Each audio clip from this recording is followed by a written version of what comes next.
Hello and welcome back to my channel, or welcome to my channel in the first place.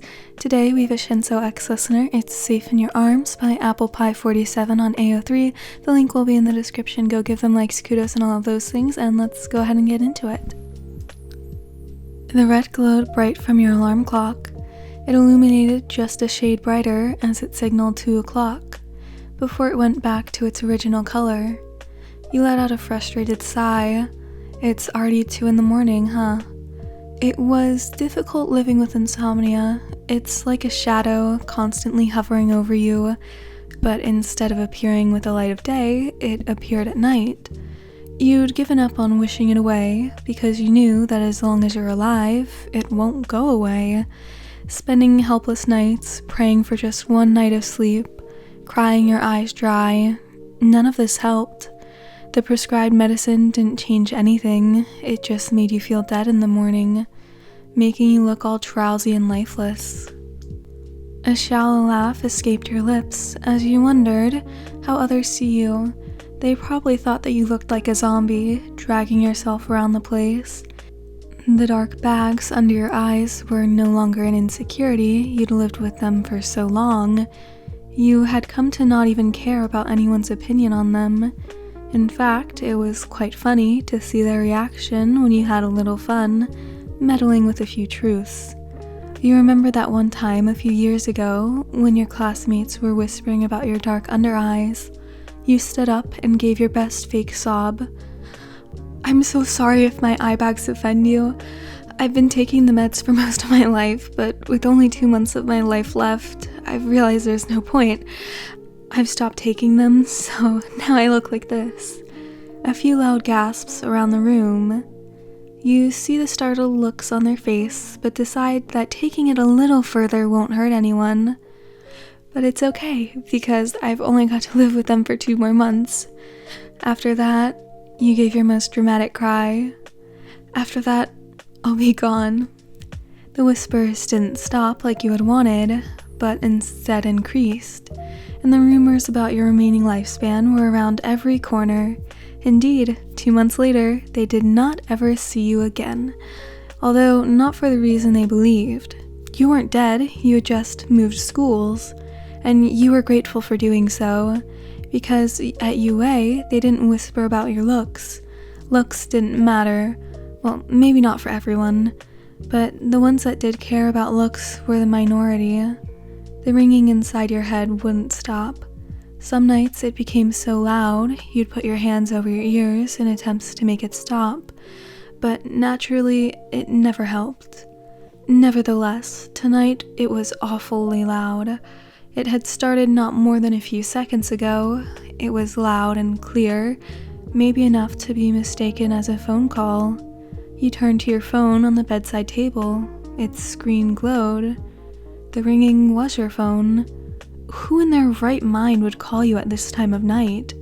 Not someone with a sane sleeping schedule, at least. That's when you realized that there was someone with an unusual sleeping schedule like yours. They even suffered from insomnia too, giving you both matching eye bags. Desperate for company, you quickly tapped the green button to answer the call. "Hey, Toshi." "Stop you awake?" Rolling your eyes, you scoffed in disbelief. Of course he'd say something like that.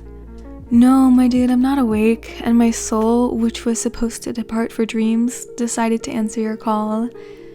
You could practically see Shinso rubbing his temple as he clicked his tongue.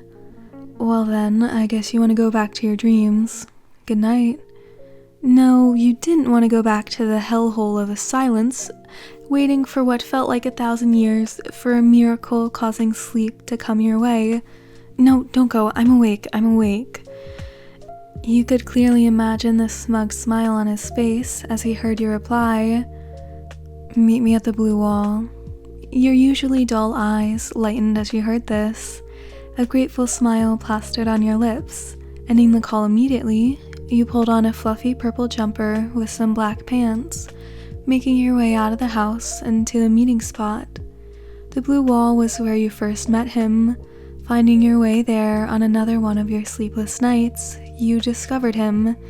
He didn't look very approachable, but you did recognize him from your new school, and the few hours you'd spent talking to him that night earned him his title of being your friend. Well, your first friend. Your only friend.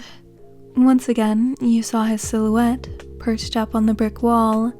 His hair looked especially extraordinary in the moonlight. Not that there was long until sunrise.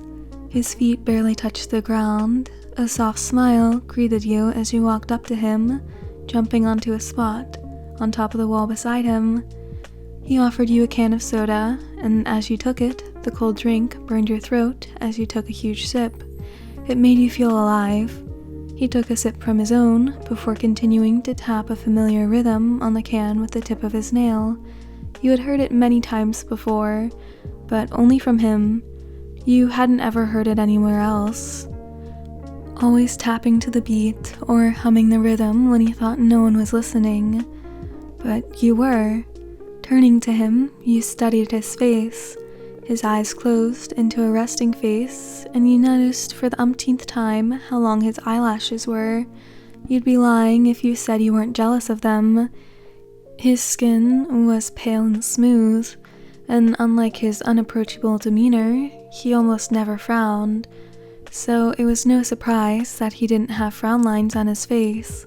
His cheekbones high and jawline sharp. Even his nose was the cutest shape.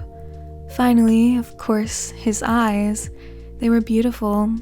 Dark bags lining his eyes, making the gorgeous color of his eyes stand out. It made you contemplate wanting to get rid of your own eye bags. Not that anything would help at this point, other than surgery, but you didn't want that. Giving you a good startle, he opened his eyes and turned to you. "Do I have something on my face?" He looked genuinely concerned. Cute. You were feeling a bit mischievous. "Yeah, it's over there." You pointed to his right cheekbone. There wasn't anything out of the ordinary there, but he didn't know that. Shinso lifted his hand to his face self-consciously before you stopped him. "No, it's there." You pointed to his lower cheek this time. You watched his brows furrow inwards ever so slightly in frustration. It was such a small action.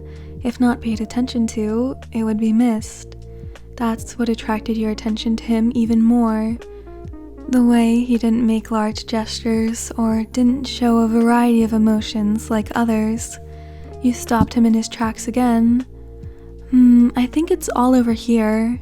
You gestured at his whole face with your index finger. His expression turned from disbelief to confusion. He crossed his arms on his chest. "What are you talking about?" A teasing grin took up your face. "It's beauty. The only thing I see on your face is beauty." Shinso stared at you expressionlessly before a deep red blush dusted his cheeks. He placed a hand on your head, scuffing with your hair, while he laughed wholeheartedly. You made no attempt to move his hand. The sound of his laughter filled your chest with joy, and you laughed alongside him. Like this, you spent the hours talking about all sorts of things. Life, music, love, death, aliens. Hell, you even talked about funny stories from your past. You ended up sharing the one that you recently remembered, and watched him stare at you in disbelief before he agreed that it was definitely something you'd do. Sitting in a comfortable silence, you started to see each other more clearly. The sun was coming up, and to your lack of surprise, you felt extremely tired, guessing he felt the same from his even more resting face and droopy eyelids. You were far from protesting when he placed his head on your shoulder, a ghost of a smile on his face. Your bodies weren't even touching, yet you still felt his body warmth radiating onto you. You inched yourself closer, wrapping your arms around him. He was bigger than you, but hugging him like this felt like he was a small kitten. He comfortably held on too. You cuddled him back, and soon enough, you felt him go limp. His breathing evened out to a soft sound. You continued to watch his sleep-induced face. It was glowing, the morning's sun rays making him look like an angel. He looked like what was as close as anyone could get to complete peace. And in all honesty, you felt the exact same way. Safe. Alright, so that's the end of this one. I hope you enjoyed. This fic was super relaxing to me, so I hope it can help you sleep if you use my videos for that.